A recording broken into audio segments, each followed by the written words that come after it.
மறுநாள் காலை லாவண்யா எழுந்து குளித்து தயாரானாள். எளிமையாக இவர்கள் நடத்தும் மெஸ்ஸில் இட்லி, தோசை, பொங்கல் என தயாராக. லாவண்யா, டிஃபன் சாப்பிடவா? இல்லை அண்ணி, நேரமாச்சு. டியூட்டியில் ஜாயின் பண்ணுற முதல் நாள், லேட்டாக போகக்கூடாது. கார் வந்துடும். இப்போ நேத்திக்கே கேட்க மறந்துட்டேன். அம்மா, இன்னைக்கு நல்ல நாள் தானே? முகூர்த்த நாள்மா லாவண்யா. யோகமெல்லாம் கூட நல்லா இருக்கு. நீ தாராளமாக வேலையில் சேரலாம். சாப்பிடாம போகாதவன். என் மேலே நம்பிக்கை வந்த பிறகு சாப்பிட்றேன். இப்போ நான் புறப்படுறேன். கார் வாசலில் வந்து நிற்க டிரைவர் கதவை திறந்து விட லாவண்யா காரில் ஏற அது புறப்பட்டது. அம்மா உள்ளே வந்தாள். அவள் உள்ளே வர பொய் சொல்லியிருக்கா. அதை அவளே மறக்காம ஒப்புக்கிட்டா. அப்புறமா நம்ம குடும்பத்தை பாதுகாக்க அவளும் எடுக்கிற நடவடிக்கைகளும் நியாயமா இருக்கு. சொல்ற காரணங்களும் முறையா இருக்கு. வீனஸோட போட்டி கம்பெனியில தான் அவள் சேர்ந்திருக்கா. நம்மால எதையாவது நிரூபிக்க முடியுமா? பாவிகள் நம்ம பிரபுவை அழிச்சிருக்காங்க. அவங்களை குற்றவாளி கூண்டில் ஏற்ற நம்ம கிட்ட ஆதாரங்கள் இருக்கா? கை கொடுத்து ஒருத்தர் வரானா அவள் கைகளை நம்ம பிடிச்சிக்க வேண்டாமா? சொல்லுங்க. ருக்கு நமக்கு எல்லாமே இனி நம்ம மருமக காதம்பரி தான். அவள் முடிவுகளை எடுக்கட்டும். ஏன்னா இதில் இழப்பு நம்மை விட அவளுக்குத்தான் அதிகம். நீரஜா, நீ என்ன சொல்கிற? அண்ணி என்ன சொல்கிறாங்களோ அதன்படி நடக்கலாம். முதல்ல நானும் யோசித்தேன். ஆனால் லாவண்யா தப்பான பொண்ணுன்னு எனக்கு தோணலை. நீ பேசு காதம்பரி. அத்தை, நானும் அவளை தப்பாக எடப்படலை. இவரை அழைச்சது வீனஸ் கம்பெனி தான். அதோட போட்டி கம்பெனிக்கு போய் இவ வேலைக்கு சேர்ந்துருக்கானா. இவளும் வீனஸ் கம்பெனியால் பாதிக்கப்பட்டவ தான். இவ கைகளை கோத்துக்கிட்டா உண்மையான குற்றவாளியை வெளிச்சத்துக்கு கொண்டு வரலாம்னு எனக்கும் தெரியுது. ஒரு நல்லவர் அழைச்சவங்க யாருன்னு இந்த சமூகத்தில் தெரியணும். அதில் எனக்கும் மாற்று கருத்து இல்லை தான். ஆனால் தன் அனாதைன்னு சொல்லிக்கிற இந்த லாவண்யாவுக்கு வீனஸ் குரூப்பால் என்ன பாதிப்பு? இவ அனாதைனா எப்படி MBA படித்தா? யார் படிக்க வச்சாங்க? பணக்கார பொண்ணு மாதிரி இருக்கா. நமக்கு இவ நிச்சயமாக கெடுதல் செய்ய மாட்டா. ஆனால் இவகிட்டையும் சில மர்மங்கள் இருக்குமாமா. எனக்கு இவ ஆட்களும் பணம் தர உண்மை தெரிஞ்ச காரணமாக இவளை பேசிட்டேன். வீனஸ் ஒரு சுயநல புலினா, லோட்டஸ் அதையும் மோசமான நபர். அவங்கள வச்சு இவ யாருக்கும் நியாயம் தேட போறா. இந்த மாதிரி கேள்விகள் என்கிட்ட நிறைய இருக்குது அத்தை. சரி, நமக்கு இவ எதிரி இல்லை. நல்லது நடந்தால் சரி. நம்பிக்கை தானே காதம்பரி வாழ்க்கை. நம்புவோம். பிரபு எல்லாரையும் நம்பினான். ஒருவேளை அவனோட ஆத்மாதான் இவளை அனுப்பி வச்சிருக்கோ என்னவோ. அதே நேரம் முதல் நாள் வேளையில் லாவண்யா சேர்ந்து விட்டாள். அவளுக்கு தனி ஏசி அறை, எல்லா நவீன வசதிகளுடன் தரப்பட உள்ளே வந்தவள் அறையை சுற்றிலும் ஒரு முறை கண்களால் அளந்தாள். முக்கியமான உயர் அட்மின் அதிகாரி வந்து அவள் பார்க்க வேண்டிய மார்க்கெட் ஏரியாவை சிஸ்டத்தில் காட்டினார். நீங்கள் ப்ரெஷர் மார்க்கெட்டிங்கில் உங்களுக்கு அனுபவம் இருக்கா? நம்ம கம்பெனியோட மார்க்கெட்டிங் நுணுக்கங்கள் தெரியுமா உங்களுக்கு? சார், அதையெல்லாம் அப்புறமா பார்த்துக்கலாம். இன்னைக்கு ஒரு பெரிய வர்த்தகத்தை வீனஸ் முடிக்க போகிறாங்க. பல கோடிகளை தரப்போகிற அயல்நாட்டு வர்த்தகம் அது. 7 நட்சத்திர ஹோட்டலில் அந்த மீட்டிங் போகுது. உங்களுக்கு தெரியுமா? அப்படியா? எனக்கு தெரியாதே. இங்கே ஒரு வருஷம் முன்னால் வேலைக்கு சேர்ந்து இன்றைக்கி கம்பெனியில் முக்கிய பொறுப்பு வகிக்கிற சாமிவேலு கொண்டு வந்த ப்ராஜெக்ட் அது. இங்கே சம்பளம் வாங்கிட்டு வர்த்தகத்தை அங்கே தூக்கிட்டு கொடுத்திருக்கிறாரு. சாமிவேலு வீனஸ் ஆள். அவங்க அனுப்பின உளவாளி. அவரோட சிஸ்டம் ஹேக் ஆயிருக்கான்னு கேளுங்க. இவர் உடனே கேட்க அதை சரி செய்ய ஆட்கள் வந்திருப்பதாக சொல்ல சிரித்தாள் லாவண்யா. நான் அவரோட பாஸ்வேர்டை ரகசிய கோட் மூலம் எடுத்தாச்சு. ஹேக் பண்ணது நான் தான். அவரோட ரகசிய உளவு தகவல்களை இப்போ பாருங்க. தனக்கு வழங்கப்பட்ட லேப்டாப்பில் அதை அவள் காட்ட அலறிவிட்டார். இவன் இத்தனை பெரிய துரோகியா? வாங்க சேர்மன் கிட்ட பேசலாம். இருவரும் சேர்மன் பாளைய அறைக்கு வர விவரம் சொல்லி லேப்டாப் திறந்து பார்த்து ஆதாரங்களை சேர்மன் கொதித்தார். இப்போவே போலீஸை கூப்பிடுங்க. அவனை என்ன செய்ய போறேன்னு பாருங்க. சார், அவசரப்படாதீங்க. இப்போ ஸ்டார் ஹோட்டலில் நடக்கிற மீட்டிங்கில் முக்கிய நபர் ஹென்றி. அவர் நம்பர் என்கிட்ட இருக்குது. அவர்கிட்ட சில விஷயங்களை பேசிட்டா வீனஸ் கம்பெனி கூட போட போகிற ஒப்பந்தம் முறியும். தானாக இந்த ப்ராஜெக்ட் நம்மை தேடி வரும். வீனஸ்க்கு நஷ்டம், நமக்கு புது ஒப்பந்தம். பழியாடு சாமிவேலு. தேவராஜனும் அனன்யாவும் சாமிவேலுவை உயிரோட விடமாட்டாங்க. ஹென்றி கிட்ட நான் சொல்லித்தரதை அப்படியே பேசுங்க. மற்றது தானாக நடக்கும். எந்த ஆயுதத்தை சாமிவேலு மூலம் அனன்யா பிரகித்தாலோ அதே ஆயுதத்தை அதே சாமிவேலு மூலம் அவருக்கே தெரியாமல் திருப்பிவிட்டாள் லாவண்யா. பாலையா ஹென்ரியிடம் பேச நெருப்பு பற்றி கொண்டது. வீனஸ் தப்பான வர்த்தகம் பேசுகிறது என ஹென்ரியை நம்ப வைக்க பாலையா சில தகவல்களை தர 1 மணி நேரத்தில் விவாதம் காரசாரமாகி அந்த வர்த்தகம் ரத்தாக அடுத்த நம்பகமான கம்பெனி லோட்டஸ் என்க. உடனே சேர்மன் பாலையாவுக்கு அழைப்பு வர தேவையான பத்திரங்களை லாவண்யா தயார் செய்திருக்க நீயும் வாமா என்னோட. லாவண்யா அவர் காரில் அவருடன் புறப்பட்டாள். 7 நட்சத்திர ஓட்டல் வாசலில் காரை விட்டு இறங்கினார்கள். பாலையாவுடன் லாவண்யா உள்ளே நுழைய வர்த்தகத்தை இழந்துவிட்டு அவமானப்பட்டு எதிரே வரும் தேவராஜன் அனன்யா அவர்களை ஒரு புன் சிரிப்புடன் கிராஸ் செய்தாள் லாவண்யா. அனன்யா கொலைப்பார்வையை லாவண்யா மேல் வீசினாள். அடுத்த 1 மணி நேரத்தில் சேர்மன் பாலையாவுக்கு தேவையான சகல வர்த்தக விவரங்களையும் லாவண்யா எடுத்து தர ஹென்ரியின் அந்த மிகப்பெரிய வர்த்தகம் லோட்டஸ் நிறுவனத்துக்கு கைகூட சேர்மன் ஒப்பந்தத்தில் கையெழுத்திட்டார். அவரால் இதை நம்பவே முடியவில்லை. உற்சாகத்தின் உச்சிக்கு போனார். வேலையில் சேர்ந்த முதல் பெரிய வர்த்தகத்தை வாங்கி தருவாள் லாவண்யா என அவரும் கம்பெனியும் எதிர்பார்க்கவில்லை. அதே வெளிநாட்டு கம்பெனியுடன் மதிய உணவை சாப்பிட்டார்கள். கை குலுக்கிவிட்டு கம்பெனிக்கு புறப்பட முன்னதாக சேர்மன் அறிவித்துவிட மிகப்பெரிய மாலை மரியாதைகளுடன் லாவண்யா வரவேற்கப்பட்டாள். உடனே உயர் அதிகாரிகளை அழைத்தார். இனி தனக்கு அடுத்த இடம் லாவண்யாவுக்கு. அவளை கலக்காமல் எந்த வர்த்தகமும் நகரக்கூடாது என உத்தரவிட்டார். சாமிவேலுக்கு உடனடியாக வேலை நீக்கம், போலீசில் புகார் என ஏக காலத்தில் நடந்தது. வெளிநாட்டில் இருக்கும் இணை சேர்மன் ராம்கிக்கு உடனடியாக தகவல் போக, அதே போல வீடியோ காலில் வந்து லாவண்யாவை அவள் புகழ்ந்து தள்ளினான். இது பெரிய வர்த்தகம் என்பதால் முதலிடத்தை லோட்டஸ் பிடித்து விட்டதாக அறிவிப்பு வர மீடியா வந்துவிட்டது. சமூக வலைதளத்தில் அனல் பறந்தது. புதிதாக பணியில் சேர்ந்த முதல் நாளே லாவண்யா வர்த்தக உலகில் லோட்டஸ் கம்பெனியை முதலெடுத்து கொண்டு வந்த சாதனையை ஊரே தம்பட்டம் அடித்தது. கேமரா வெளிச்சம் அவள் மேல் அளவுக்கு அதிகமாகவே விழுந்தது. சகலமும் ஓய இரவு 8 மணி ஆகிவிட்டது. சேர்மன் சந்தோஷ மிகுதியில் திளைத்தார். வேலைக்கு சேர்ந்த முதல் நாளை நீ இந்த அளவுக்கு சாதிப்பேன்னு யாரும் நினைக்கல லாவண்யா. உனக்கு இனிமேல் 4 அடுக்கு பாதுகாப்பு அவசியம். இத்தனை நாள் முதலிடத்தில் இருந்த வீனஸ் அடுத்த இடத்துக்கு வந்துட்ட காரணமா அந்த தேவராஜன் அனன்யா உன் மேலே கொலை வெறியில் இருப்பாங்க. என் பங்களாவுக்கு பின்னால் சகல வசதிகளோட பெரிய கெஸ்ட் பங்களா இருக்குது. அதுக்கு நாளைக்கு நீ வந்துடு. நான் மட்டுமல்ல சார், என் குடும்பமும் என்னோட வருவாங்க. தாராளமாக வரட்டும். குடும்பம் இல்லாமலா? கூட்டிக்கிட்டு வந்துடுமா? குடும்பமும் நான் சொன்னது பிரபு குடும்பத்தை.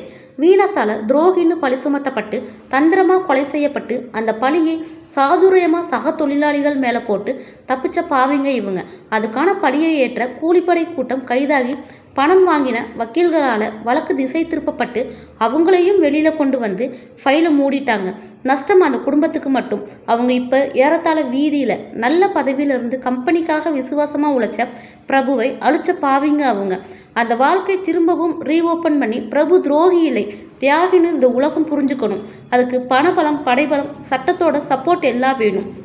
நான் வீடியோ காலில் உங்கள் மகன்கிட்ட இதை சொல்லிட்டேன் சுருக்கமாக. நான் இங்கே வேலைக்கு சேர இதுதான் காரணம். ஒரே நாளில் நீ எங்களை தூக்கி உச்சியில் வச்சுட்ட. இனிமேல் லோட்டஸில் நீ வச்சதா சட்டம். உனக்காக எதை வேணும்னாலும் கம்பெனி செய்யும். ராம்கி வந்தால் என்னை விட அதிகமாக செய்வான். உன்னை நானே போய் வீட்டில் விடுறேன். நாளைக்கே கெஸ்ட் பங்களாவே ரெடி பண்ண சொல்கிறேன். புறப்படுமா? அவரே தன் காரில் லாவண்யாவுடன் புறப்பட்டார். 3/4 மணி நேரம் பயணித்து ஆவடியை அடைந்தார்கள். தெருவில் கார் நுழைய முடியாது சார், நான் நடந்து போகிறேன், நீங்கள் புறப்படுங்க. இல்லைம்மா, நானும் வரேன். அதற்குள் விவரம் சமூக வலைதளத்தில் பரவ நீரஜா பார்த்து காதம்பரி மற்றும் அப்பா அம்மாவுக்கு சொல்ல, சேர்மனும் தன்னுடன் வருகிறார் என நீரஜாவுக்கு லாவண்யா அறிவிக்க அந்த குடும்பமே வாசலில் நின்றது. இருவரும் வர அவர்கள் வரவேற்க உள்ளே வந்த சேர்மன் வணங்கி நேராக பிரபு படத்துக்கு முன்னால் நின்று பூக்களை தூவினார். பெரியவர்களை வணங்கினார். ஒரு சமயத்தில் உங்கள் பிரபுவுக்கு வாங்குற சம்பளத்தை விட 3 மடங்கு தரதா சொல்லி அழைச்சேன். காரணம் அவரோட உழைப்பை பற்றி நான் கேள்விப்பட்டதால. ஆனால் வீனஸ் மேலே இருந்த விசுவாசம் காரணமாக பிரபு அதை நிராகரித்தார். அப்பேற்பட்ட மனுஷனுக்கு துரோகின்னு முத்திர குத்தி சாகடிச்சிட்டாங்க. எனக்கும் அந்த உண்மை தெரிஞ்சும் நான் கண்டுக்கல. காரணம், நாங்கள் எல்லாருமே அப்பட்டமான சுயநலவாதிகள். நாங்கள் ஜெயிக்கணும், அதுக்காக எதையும் செய்வோம். இந்த லாவண்யா யார்? உங்களுக்கும் அவளுக்கும் என்ன உறவுன்னு எனக்கு தெரியல. வேலைக்கு சேர்ந்த ஒரே நாளில் வீனஸை வீழ்த்தி எங்களை முதலெடுத்து கொண்டு வந்துட்டான். அதுக்கு காரணம் எங்கள் மேலுள்ள அக்கறையில் பிரபு நிரபராதன்னு நிரூபிக்க அவளுக்கு ஒரு வல்லரசு வேணும். அதுக்கு எங்களை அவள் தேர்ந்தெடுத்திருக்கா. இந்த பெண் உங்களுக்கு கடவுள் மாதிரி. அவள் சொன்னதை கேட்டு அவள் கைகளை பிடிச்சிட்டு கரையேறிடுங்க. இனிமேல் கம்பெனியில் எனக்கும் என் மகனுக்கும் அடுத்த இடத்துல லாவண்யா தான். அவளுக்கும் உங்கள் குடும்பத்துக்கும் 4 அடுக்கு பாதுகாப்பு. நாளை முதல் கெஸ்ட் பங்களாவுக்கு எல்லாரும் குடுத்தனம் வந்துடுங்க. அவர் கைக்குப்பி புறப்பட லாவண்யா அவரை தெருமுனை வரை வந்து காரில் ஏற்றிவிட்டாள். வீடு திரும்பினாள். குடும்பமே வாயடந்து போயிருந்தது. இப்போவாது என்னை நம்புவீங்களா அண்ணி? அவர் சொல்லிவிட்டாரே, இந்த பெண் உங்களுக்கு கடவுள் மாதிரின்னு. அதை நிஜத்தில் நாங்கள் உணர்ந்துட்டோம். ஒரே நாளில் வீனஸை தலைகீழாக புரட்டி போட்டுட்டீங்க. காதம்பரி சொல்ல, புரட்டினது நான் இல்லை அண்ணி. அவங்க அண்ணனுக்கு செஞ்ச துரோகம், இந்த குடும்பத்துக்கு செஞ்ச பாவம். அண்ணன் வாழும்போது அவங்களுக்கு விசுவாசமாக இருந்தார். இப்போ பழி வாங்க தொடங்கிட்டார். அதுக்கு என்னை அனுப்பி வச்சிருக்கார். அப்பா அம்மா நெகிழ்ந்து போய் அவளை நெருங்கி கைகளை பிடித்து கொண்டார்கள். நீ யாரம்மா? நள்ளிரவில் இந்தியாவுக்கு சுதந்திரம் கிடைச்சதா சொல்லுவாங்க. நீ நள்ளிரவில் இந்த குடும்பத்துக்கு வெளிச்சத்தை கொண்டு வந்திருக்க. நிச்சயமாக எங்கள் பிரபு தான் உன்னை அனுப்பி இங்கே வச்சிருக்கான். எங்கள் பிரபுவே அழைச்ச பாவிகள் உனக்கு குறி வைப்பாங்க. அவங்கள ஒரே நாளை தோக்க வச்சுட்டியே. அதனால தான் பாதுகாப்போட கெஸ்ட் பங்களாவுக்கு நாளைக்கே நம்ம எல்லாரும் குடி போகிறோம். அங்கே நமக்கு எல்லா நல்ல வசதிகளும் கிடைக்கும். இந்த வீட்டில் இருந்து நம்ம கொண்டு போக வேண்டியது நம்ம துணிமணிகளை, அண்ணனோட படத்தை.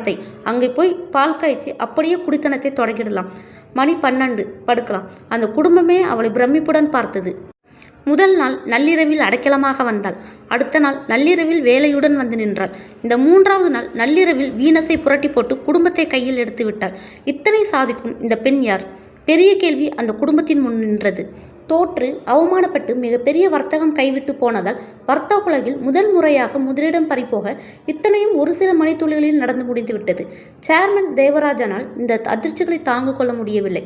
அதுவும் வர்த்தகம் கைவிட்டு போக ஹென்றி அவர்களை கேவலமாக பேசி வெளியேற்ற வாசலை அடையும் போது பாலையாவுடன் படியேறி வந்த லாவண்யா இவர்களை கடக்கும் போது பார்த்த பார்வை அப்பப்பா, இப்படி ஒரு தருணம் வரும் என்று அவர் சத்தியமாக எதிர்பார்க்கவில்லை. ஊடகங்களும் சமூக வலைதளங்களும் போட்டி போட்டு வீனஸை அவமானப்படுத்தின. முதலிடத்தில் இதுநாள் வரை இருந்த வீனஸ் அதை இழந்தது. ஒரு பெண்ணால் ஒரே நாளில் வர்த்தகம் இமயம் சரிந்தது. இனி தொடர் தோல்விகளை வீனஸ் சந்திப்பது உறுதி. லோட்டஸ் முதலிடத்தை பிடித்தது. யாரால? லாவண்யா. வர்த்தக உலகமே பிரமிக்கிறது. அவர் தன் அலுவலக அறையை விட்டு வெளியேற வரவே இல்லை. ஃபோன்கள் தொடர்ந்து அடிக்க அவர் ஃபோன் எடுக்கவே இல்லை. துக்கம் விசாரிப்பார்கள், அனுதாபம் சொல்லி ஆனந்தப்படுபவர்கள். ஜெயித்தவர்கள் சரியும் போது அதை கொண்டாட ஒரு கூட்டமே காத்திருக்கும். இவன் அலங்காரத்துக்கு சரியான அடிடா, நல்ல வேணும் என மனசுக்குள் குளிர்ந்து வெளியே நடிக்கும் அனன்யா அவரை பார்க்க வரவே இல்லை. இரவு 11 மணிக்கு அவர் மனைவி கோகிலா பலமுறை ஃபோனில் முயன்றும் அவர் எடுக்காததால் அவருக்கான உணவை ஹாட்பேக்கில் எடுத்துக்கொண்டு அவரது மருந்துகளை சேகரித்து கொண்டு கோகிலா கம்பெனிக்கே வந்துவிட்டாள். பதட்டமாக உள்ளே நுழைந்தாள். ஊழியர்கள் யாருமே வீட்டுக்கு போகவில்லை. கொதிநிலையில் இருக்கும் சேர்மன், மிகப்பெரிய தோல்வியை தழுவிய சேர்மன் எந்த நேரத்தில் யாரை அழைப்பாரோ என பயந்து அங்கேயே இருந்தார்கள். அனன்யா மட்டும் வரவே இல்லை. ஓட்டல் வாசலில் தன் காரில் ஏறியவள் எங்கே போனாள் என தெரியவில்லை. கோகிலாவை பார்த்த தேவராஜன் சீறினார். நீ எதுக்கு இங்கே வந்த? படு மோசமாக தோற்றேனே, துக்கம் விசாரிக்க வந்தியா? என்ன பேசுறீங்க? கம்பெனி வர்த்தகம் இதில் எல்லாம் எனக்கு தலையிட்டிருக்கேன். தலையிடத்தான் நீங்கள் விடுவீங்களா? நியாயத்தை பேசி தப்புகளை சுட்டி காட்டி உங்களை எச்சரித்த உங்கள் மகன் ரவியை அடித்து விரட்டுனீங்க. புருஷன் கூட பார்க்காம அவனை அவமானப்படுத்தின உங்கள் மருமகள் அனன்யா. இந்த வெறுப்பில் வீட்டை விட்டே போனான் என் பிள்ளை ரவி. கிரிமினல் மருமகள் கூட கைகோர்த்துட்டு நியாயமான மகனை விரட்டின அதிசய அப்பாவாச்சே நீங்கள். அதுக்குத்தான் உங்களை படித்திருக்க உங்கள் விரல்களை உங்கள் கண்களை குத்த லாவண்யா ரூபத்தில் உங்களுக்கு எதிராக வந்து நிற்கிது. இதுக்கு மேலே நீ ஒரு வார்த்தை பேசினா உயிரோட வெளியில் போக மாட்டேன். தாராளமாக சொல்லுங்கள். கொல்றதுக்கு முன்னால் உங்கள் கிரிமினல் மருமகளை கூப்பிடுங்க. நல்லவங்களை அழிக்க உங்களோட வலது கையாக நிற்கிற ஆலோசகர் அவதானே. போதும் போதும், இத்தனை குற்றங்களை செஞ்ச என் புருஷனுக்கு எந்த பிரச்சனையும் வரக்கூடாதுங்கிற சுயநலத்தில் சாப்பாடும் மருந்து கொண்டு வந்திருக்கேன். அதை சாப்பிட்டுட்டு யாரை எப்படி அழிக்கலான்னு தெம்பா யோசனை பண்ணுங்க. நிறுத்து கோகிலா, எல்லாத்தையும் வச்சுட்டு போயிடு. மனைவியின் கண்களை நேருக்கு நேர் பார்க்க முடியாமல் குற்ற உணர்வில் அவர் தலை குனிய, உங்கள் கிரிமினல் மருமகள் இப்போ எங்கே? உங்கள் சரிவுக்கு காரணம் லாவண்யா இல்லை, அனன்யா தான். இனியாவது திருந்துங்க. இந்த தோல்வி உங்களை நியாயமாக பாதைக்கு கொண்டு வரட்டும். அவள் வெறுப்புடன் வெளியேறினாள். காலை 6 மணிக்கே கம்பெனி ஆட்கள் பெரிய ஒரு கம்பெனி டெம்போவுடன் வந்து விட்டார்கள். அவர்களுடன் ஒரு உயர் அதிகாரியும் இருந்தார். லாவண்யாவை ஒரு முதலாளி ஸ்தானத்தில் வைத்து வணங்கினார்கள். மேம், எல்லா பொருட்களையும் நாங்கள் பேக் பண்ணிடுறோம் சார். உபயோகித்த சில பொருட்கள் கூடவே இருந்தால் சென்டிமெண்டலாக குடும்பம் சந்தோஷப்படும்னு சேர்மன் சொன்னார். அதனால் முழுசாக வீட்டை காலி பண்ணிடலாம். அங்கே கெஸ்ட் பங்களால் எங்கே சொல்கிறீங்களோ அங்கே வைக்கிறோம். மலமளவென புயல் வேகத்தில் ஆட்கள் செயல்பட்டு சகலத்தையும் பேக் செய்தார்கள். அது மிகச்சிறிய வீடுதான். பிரபு உழைப்பில் வாங்கிய வீடு. 1 மணி நேரத்தில் பேக்கிங் முடிய பிரபு படத்தை கடைசியாக காதம்பரி எடுத்துக்கொண்டாள். 2 கார்கள் அவர்களை ஏற்றி போக தயாராக இருந்தது. அம்மா கண்களில் கண்ணீர். உன்னோட இங்கே வாழை வந்தோம். இப்போ உன்னை இழந்துட்டு வெளியே போறோம்டா ராஜா. அப்பா அருகில் வந்தார். அப்படி சொல்லாதீருக்கு. அவன் எங்கேயும் போகலை. நமக்கு துணையா லாவண்யா ரூபத்தில் வந்திருக்கான். நம்ம பையன் நம்ம கூடத்தான் இருக்கான். நீ நம்பு. ஆமாமா, நீதியை நிலைநாட்டத்தான் இந்த மாற்றம். தைரியமாயிருங்க. கெஸ்ட் பங்களாவுக்கு வந்து விட்டார்கள். பெரிய 2 கூடங்கள், 5 படுக்கை அறைகள், பிரம்மாண்டமாக தவிர 2 சமையல் கட்டுங்கள், உணவருந்த பெரிய மேஜை, மாடியில் இதே மாதிரி சகலமும், மொட்டை மாடி தோட்டம், பெரிய பூஜை அறை. என்ன பாக்கி? வீட்டிலேயே சகல நவீன வசதி நுட்பங்களுடன் ஒரு அலுவலக அறை. குடும்பமே மிரண்டது. பூஜைக்கான சகலமும் தயாராக இருக்க சேர்மன் வந்து விட்டார். கூடவே 15 உயர் அதிகாரிகள். பாலை காய்ச்சி பூஜை செய்ய தயார் நிலையில். எல்லாம் லாவண்யா பாலை காய்ச்சலாம். இனி அம்மா வாங்க. நானே வேண்டாம்மா, நீங்கள் தான் வரணும். அம்மா தான் முதல்ல. வாங்க. ருக்மணி கையை பிடித்து லாவண்யா அழைத்து வந்தாள். பாலை காய்ச்சி அம்மா பூஜை செய்தாள். தீபாராதனை நடந்தது. அதற்குள் ஆட்கள் மிகப்பெரிய படம் ஒன்றை பேக் செய்து எடுத்து வந்தார்கள். அதை பிரித்தால் உயிரோட்டமான பிரம்மாண்டமான வடிவில் பிரபு. வீட்டில் இருந்த படத்தின் மிகப்பெரிய வடிவம். பிரபுவே உயிருடன் வந்ததைப் போல. இது எப்படி லாவண்யா? குரல் இடற காதம்பரி கேட்க, நான் அண்ணன் படத்தை என் செல்ஃபோனில் எடுத்து வச்சிருந்தேன். சேர்மன் கிட்ட காட்டினேன். ராத்திரியோட ராத்திரியா ஆட்களை வச்சு தயார் பண்ணிட்டார். அதை மாட்ட கூடத்தில் நடுநாயமாக இருந்த ஒரு இடத்தை லாவண்யா தேர்ந்தெடுத்து தர ஆட்கள் அங்கே அதை மாட்ட காதம்பரி கதறிவிட்டாள். பிரபு உயிருடன் வந்ததை போல இருந்தது. குடும்பமே கண்ணீரில் மிதந்தது. அதற்கு வாடாமாலையும் 24 மணி நேரம் எரியும் அணையா விளக்கும் பொருத்தப்பட்டது. சேர்மனை குடும்பமே கைகூப்பி வணங்கி நன்றியை சொல்ல, எனக்கு எதுக்குமா நன்றிலாம், எல்லாம் லாவண்யா விருப்பம். பிரபு வீடு இது. லாவண்யா சொல் எங்களுக்கு வேதம். காதம்பரி லாவண்யாவின் நெருங்கினாள். நீ யாரடி எங்கள் மேலே உயிரையே வச்சிருக்கிய? இப்படி ஒரு தங்கச்சி உயிரோடு இருக்கும்போது அவருக்கு ஏன் கிடைக்கல? அண்ணி அழக்கூடாது. நாம் சாதிக்க வேண்டியது நிறைய இருக்குது. கண்ணீர் நம்மை பலவீனப்படுத்தி விடும். நீங்கள் தான் இந்த யுத்தத்தில் எனக்கு பக்கமலமாக நிற்கணும் அண்ணி. உனக்காக இந்த குடும்பமும் உயிரினை தரும். வேண்டாம் அண்ணி, ஒரு உயிர் போன காரணமாக தான் இத்தனை போராட்டம். இனி அது கூடாது. இழப்புகள் இனி எதிரி முகாமுக்குத்தான். வாங்க சாப்பிட போகலாம். சேர்மன் புறப்பட்டார்.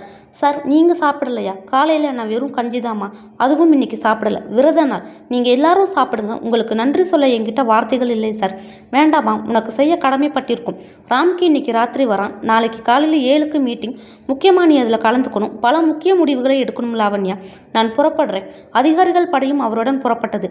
சமையல் வீட்டுக்கு வேலைகளுக்கு தோட்டம் பராமரிக்க 2 செக்யூரிட்டி, 2 டிரைவர்கள் என 10க்கும் மேற்பட்ட வேலையாட்கள் குடும்பத்தோடு உட்கார்ந்து சாப்பிட்டார்கள். இவர்களை பாதுகாக்க லாவண்யாவுக்கு தனி பாடிகார்டு 4 பேர் என்ற சீருடையுடன் வந்து வணங்கினார்கள்.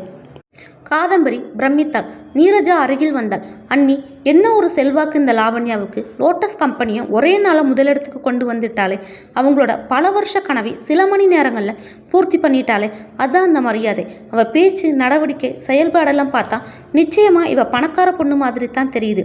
யார் இவ? ஒரு மிடில் கிளாஸ் பிரபுவுக்கு இழைக்கப்பட்ட அநீதிக்கு இவ ஏன் பொங்கி எழணும்? ஒரே நாளில் வீனஸை மண்ணை கவ வச்சுட்டாளே. அப்படி என்ன பகா அந்த பக்கம்? நம்மக்கிட்ட ஏன் இந்த பாசம்? மனசுக்குள்ளேயும் இந்த கேள்விதான் ஓடுது நீரஜா. ஆனால் நமக்கு நல்லது நடக்குது. உயிரோடு இருந்திருந்தா கூட உங்கள் அண்ணனுக்கு இத்தனை கௌரவம் கிடச்சிருக்காது. அவள் போராட்டம் இன்னும் வலுக்கும். தோத்தவங்க சும்மா இருக்க மாட்டாங்க. அதுவும் அந்த அனன்யா வெறி பிடிச்சவ. இவரோட மரணத்துக்கு அவ தான் முக்கிய காரணம். நான் நியாயம் கேட்க போனேன். அன்னைக்கு நடந்தது இப்போ கூட மறக்கலை. மாமாவும் என் கூட இருந்தார். அதை சொல்லும் போதே கண்கள் பளபளத்து முகம் சிவந்தது காதம்பரிக்கு. பிரபு மறித்து காரியங்கள் கூட முடியாத சூழ்நிலையில் அந்த மரணம் இயற்கையாக நிகழ்ந்ததல்ல என எல்லோருமே அறிந்த நிலையில் அதற்கான நியாயத்தை கேட்க காதம்பரியும் பிரபு அப்பாவும் வர, சேர்மனை சந்திக்க வேண்டும் என செக்யூரிட்டியும் சொல்ல உள்ளே தகவல் போனது. படக்கென கேட் திறந்து சேர்மன் கார் வெளியேற காருக்குள் அவர் மட்டும்தான் இருந்தார். அதை செக்யூரிட்டி சொல்ல, அனன்யா மேடத்தை பார்க்கணும். சில நொடிகளில் அதற்கும் மறுப்பு வர, நான் பார்த்தே ஆகணும். என் புருஷன் பிரபு இயற்கையாக சாகலை. அவர் கொல்லப்பட்டிருக்கிறார். எனக்கு நியாயம் வேணும். இல்லைனா நான் ரகளை பண்ணுவேன். 10 நிமிஷங்கள் கழித்து அனுமதி கிடைக்க இருவரும் உள்ளே போக அனன்யா இருந்தாள். என்ன வேணும் உனக்கு? நியாயம் வேணும். என் புருஷன் அநியாயமாக கொல்லப்பட்டிருக்கிறார். அதுக்கு காரணம் கம்பெனி நிர்வாகம். நிறுத்து. நிர்வாகம் இதுக்கு காரணம் இல்லை. சக தொழிலாளிகள் காரணம். இங்கே உள்ள சில காஸ்ட்லி மெட்டீரியல் பத்திரங்களை போட்டி கம்பெனிக்கு நல்ல விலைக்கு விற்க பிரபு முயற்சி செஞ்சிருக்கான். அதை மோப்பம் பிடிச்சு விசுவாசமான எங்கள் தொழிலாளிகள் சிலர் கையும் களவுமாக பிடிக்க பிரபு அவங்களோட மோதியிருக்கான். அவங்களை தாக்கியிருக்கான். அந்த கைகலப்பு வீடியோ எங்ககிட்ட இருக்கு. 2 பக்கா தாக்குதல் நடந்திருக்கு. காயங்கள் பட்ட பிரபுவை நாங்களே ஆஸ்பத்திரியில் சேர்த்தோம். எங்கள் தொழிலாளிகள் 3 பேருக்கு பிரபுவால் பலத்த காயம். ஆனால் ஆஸ்பத்திரியில் பிரபுவுக்கு மூச்சு திணறல் ஏற்பட்டு மரணம் சம்பவிச்சிருக்கு. போஸ்ட்மார்ட்டம் அறிக்கையில் பிரபு குடித்த மதுவால் உயிர் பிரிஞ்சிருக்குன்னு வந்திருக்கு. இல்லை, இது பொய். அவர் குடிக்க மாட்டார். கம்பெனிக்கு அவர் விசுவாசமானவர். எதையும் போட்டி கம்பெனிக்கு அவர் விற்க துரோகத்தை செய்ய மாட்டார். இவர் பிடிப்பட்டதாக சொன்னது பொய். அடித்து இவரை ஆஸ்பத்திரியில் சேர்த்து அங்கே இவரை வச்சு உயிரை பறிச்சிட்டாங்க. பொய் ரிப்போர்ட். உங்கள் பணமும் செல்வாக்கும் எல்லா இடங்களிலும் வேலை செய்யுது. வாயை மூடு. பிரபுவை பிடிச்ச விசுவாச தொழிலாளிகள் கோர்ட்டில் சாட்சி சொல்லியிருக்காங்க. ஆதாரம் கோர்ட்டில் சமர்ப்பிக்கப்பட்டிருக்கு. லோட்டஸ் பிரபுவுக்கு வேலை தர தயார்னு சொன்னதுக்கு ஆதாரம் இருக்குது. அதை வேண்டாம்னு சொல்லி தான் கம்பெனி விசுவாசின்னு நடித்த பிரபுவுக்கு லோட்டஸ் கூட கள்ள உறவு இருந்திருக்கு. இதுக்கு சாமிவேலுங்கிற அதிகாரி சாட்சி. கொஞ்சம் துரோகமும் பிடிச்ச கள்ளசாராயமும் அவன் உயிரை பறிச்சிருக்கு. இல்லை, எல்லாமே போய் அப்பட்டமான சதி. இதை பாரு, அவன் போன பிறகு எங்கள் கம்பெனியில் உனக்கு என்ன தரலாம்னு நினச்சேன். ஆனால் உன் புருஷன் செஞ்ச தப்பை நியாயப்படுத்தி எங்கள் மேலே நீ பழி போடுறியா? எங்கள் செல்வாக்கு உனக்கு தெரியல. போனால் போகட்டும், உன்னை விடுறோம். தப்பாக பேசி அடிபட்டு சாகாதே, போயிடு. காதம்பரியும் அப்பாவும் வாதாட அவர்களை ஆட்களை வைத்து கழுத்தை பிடித்து தள்ள வைத்தாள் அனன்யா. இதுவும் சமூக வலைதளத்தில் வேறு நேரத்தில் துரோகியின் குடும்பம் என வெளிச்சம் போடப்பட்டது. இதுதான் அன்னைக்கு நடந்தது நீரஜா. உண்மையான குற்றவாளி யாரு அண்ணி? அண்ணன் மேலே பழி சுமத்தினாங்க. இதுக்கான பதிலை அவரால் மட்டும்தான் சொல்ல முடியும். ஆனால் அதை சொல்ல இவர் உயிரோடு இல்லை. எனக்குள்ள அனுமானத்தை மாமா, அத்தை 2 பேர்கிட்டையும் நான் சொல்லியிருக்கேன். அது என்ன அண்ணி, இவரை கையும் களவுமாக பிடிச்சு 4-5 தொழிலாளிகள் பழி சுமத்தி துரோகின்னு சொன்னாங்க இல்லையா? அவங்க தான் மெட்டீரியல்களை பத்திரங்களை போட்டி கம்பெனி அதாவது லோட்டஸ்க்கு விற்க முயற்சி செஞ்சுருப்பாங்க. இவர் அதை கண்டுபிடிச்சி கையும் களவுமா அவங்களை பிடிச்சிருக்காரு. உடனே அவங்க பிளேட்டை திருப்பி இவரை தாக்கியிருக்காங்க. இருவரும் போராடியிருக்கார், காயம்பட்டிருக்கு. அனன்யா தந்திரமான இவரை ஆஸ்பத்திரியில் சேர்த்திருக்கா. சேர்த்த ஆஸ்பத்திரி இது வீனஸோட சொந்த ஆஸ்பத்திரி. அங்கேயுள்ள அத்தனை பேரும் அவங்க கைக்கூலிகள். மூச்சு திணறல், கள்ளசாராயம்னு இவர் மேலே பழி சுமத்தி இவர் கதையை முடிச்சுட்டாங்க. பத்திரத்தாளோட கிழிந்த பகுதி இவர் கைக்குள்ள மீட்க இவர் போராடி இருக்கலாம். அதை திருட்டுன்னு திருப்பிட்டாங்க. பணமும் செல்வாக்கும் கைகூலிகளும் அவங்க பக்கம். இண்டஸ்ட்ரியில் முதலிடம், அரசியல் செல்வாக்கு. நம்ம எதிர்த்து போராட முடியுமா? எல்லாம் சரியானி. துரோகம் செஞ்சவங்க யார்? அவங்களத்தானே ஒரு முதலாளி பிடிக்கணும். அந்த தொழிலாளிகள் நீங்கள் சொல்கிற மாதிரி துரோகிகளாக இருந்தால் அனன்யா ஏன் அவங்கள ஆதரித்து அண்ணனை குற்றவாளியாக்கணும்? இதுக்கு பதிலாக நான் சொல்லட்டுமா நீரஜா? கேட்டபடி லாவண்யா வர இருவரும் திருக்கிட்டு திரும்ப, நீங்கள் எப்போ வந்தீங்க அண்ணி? ஃப்ளாஷ்பேக் கதையை உங்ககிட்ட தொடங்கினது நான் வந்தாச்சு. அண்ணியோட அனுமானம் 100% நிஜம். அந்த தொழிலாளிகள் தான் துரோகிகள். அண்ணன் அவங்களுக்கு பிடிச்சப்ப கதையை திருப்பிட்டாங்க. அவங்க சுயமாக இதை செய்யலை. அப்படின்னா லோட்டஸ் கம்பெனியோட கைகூலிகளாக எவங்க? இல்லை, பிரச்சனை திசை மாறினா அப்படியும் பழி போடுறது திட்டம். பிரபு அண்ணன் லோட்டஸ் ஆளுன்னு திருப்பிட்டாங்களே. இத்தனைக்கும் காரணம் வீனஸ் ஏற்பாடு செஞ்ச உளவாளி சாமிவேல். நடுவில் எக்கு தப்பா அண்ணனுக்கு உண்மை தெரிஞ்சு அவர் சிக்கிட்டார். அவரை பழி கொடுத்து அண்ணன் சாமிவேலு தப்பினான். அதே சாமிவேலுவை பகடையாக உருட்டி இன்னைக்கு நான் இவங்களை சரித்தேன். சாமிவேலு இப்போ தலைமறைவு. போலீஸ் தீவிரமாக தேடுது. பிடிச்சி உள்ளே போட்டு நசுக்குன்னு ஊசு குத்தின மாதிரி உண்மைதான் வெளியே வரும். சாமிவேலுவும் பலியாடு தான். அனுப்புனது யாரு? அவனே சொல்லுவான். சகல உண்மைகளையும் வெளியே கொண்டு வரத்தானே நான் வந்திருக்கேன். நீரஜா, உன் எல்லா கேள்விகளுக்கும் பதில் இருக்குது. சம்மந்தப்பட்டவங்களை வச்சு சொல்ல வைக்கிறேன்.